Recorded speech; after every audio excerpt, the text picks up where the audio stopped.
Hi and welcome to the fifth in the series of 365 Days of Compassion videos, within which we're taking a look at some of the core concepts and practices of compassion focused therapy and compassionate mind training. My name is Chris and I'm not a professional, I'm simply sharing my experience of how they've helped me with depression and with life in general. So in the previous episodes we've considered some of the core concepts of compassionate mind. So the compassion as a motivation, the three emotional systems, the three flows of compassion, and the compassion itself. In this video and the future ones, we're going to start looking at some of the actual exercises and practices that build upon those concepts. And in this episode we're going to consider something that we all do automatically, which is breathing, but we're going to now consider it perhaps with a purpose, with a compassionate motivation in fact, to help to soothe and act as a grounding tool, either at times of distress or as part of a regular practice, and also as a useful tool in preparation for some of the other compassionate mind exercises. I think it's useful just to put a little bit of science around this, which I think will help to tie in with particularly the three systems model. As part of our overall nervous system, we have a component called the autonomic nervous system, ANS, which looks after so much of our automatic bodily functions. It regulates our internal environment, so things like heart rate, respiration, digestion, etc. And it has two main branches, the sympathetic nervous system, SNS, and the parasympathetic nervous system, PNS. Now, SNS is linked to our threat system, so it prepares the so-called flight-fight response. For example, increased heart rate, reduced digestion. It kind of is indicative of psychological arousal. PNS is linked more to a soothing nourishment, so resting, digesting, and it's indicative of psychological relaxation. Now, our organs actually receive information and input, as it were, from both of these.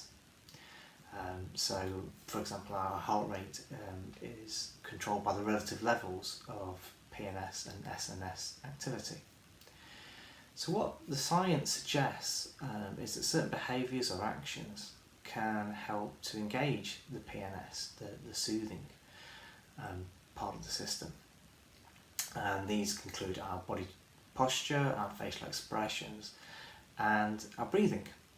Particularly in terms of the depth and pace of breathing.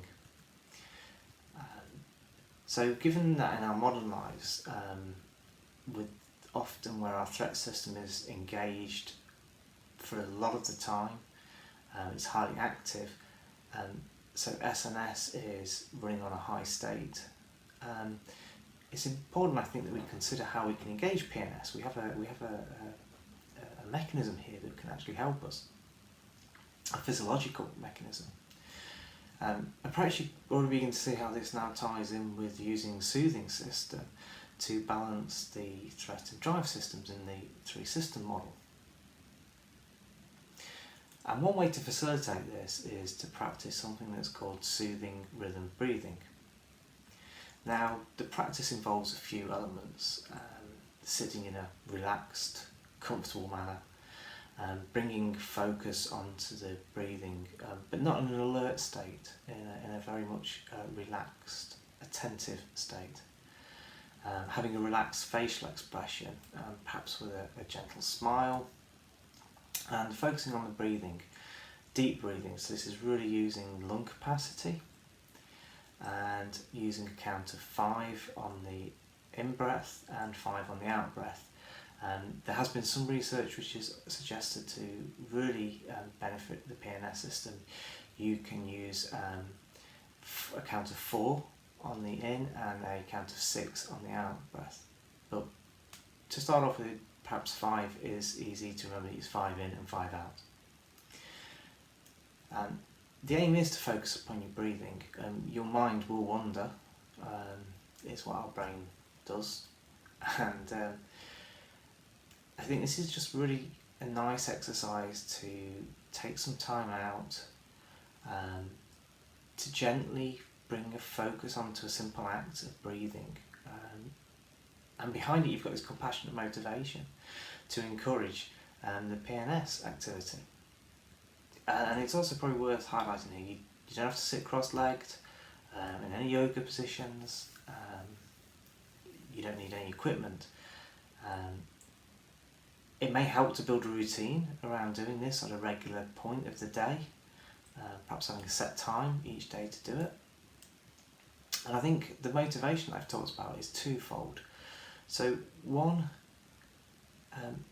it can really help, I think, just to have that daily practice where you take some time out of your day, a planned activity, to just focus on something that will be of help to you, both perhaps emotionally, and it allows you to just pause and take some time out. I think also it's very useful as a technique to bring in at distressing times. Now, I'm not actually going to demonstrate the soothing breathing exercise here on this video, that's just not going to happen. In the video notes I'm going to put some links though to some great free resources that I think bring this exercise to life and actually will help guide you if it's something you're interested in doing. And these include an audio by Professor Paul Gilbert, an audio by Dr. James Kirby, and also a recent video that Sarah Rees, who's a psychotherapist, has done, in which she demonstrates so well the body posture and the facial expression. I think it's also important to perhaps say that aside from perhaps trying to build a regular routine around this, it can also be really helpful to take just a few minutes at set points during the day just to bring yourself to focus on some of your breathing. Again, it's just bringing that moment of pause within our very busy lives often that we have, and it's just a moment of nourishment.